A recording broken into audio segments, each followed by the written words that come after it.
ദരിദ്രത ധീരതയാ വിരാജതേ, കുവസ്ത്രത ശുഭ്രതയാ വിരാജതേ, കദന്നത ചോഷ്ണതയാ വിരാജതേ,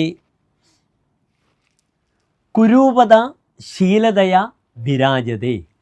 ഇവിടെ സുഭാഷിതകാരൻ ഇപ്രകാരം സമർത്ഥിക്കുന്നു: ദരിദ്രൻ തൻ്റെ ധീരത കൊണ്ട് ശോഭിക്കുന്നു. വസ്ത്രം മോശമായാലും അത് ശുഭ്രവസ്ത്രമാണെങ്കിൽ, വെളുത്തതാണെങ്കിൽ ശോഭിക്കുന്നു. ഭക്ഷണം അല്പമായാലും നിസ്സാരമായാലും അത് ചൂടുള്ളതാണെങ്കിൽ ശോഭിക്കുന്നു. അപ്രകാരം സ്ത്രീ വൈരൂപ്യമുള്ളവളാണെങ്കിലും സുശീലയാണെങ്കിൽ അവരും ശോഭിക്കുന്നു എന്ന് സാരം. നമസ്തേ.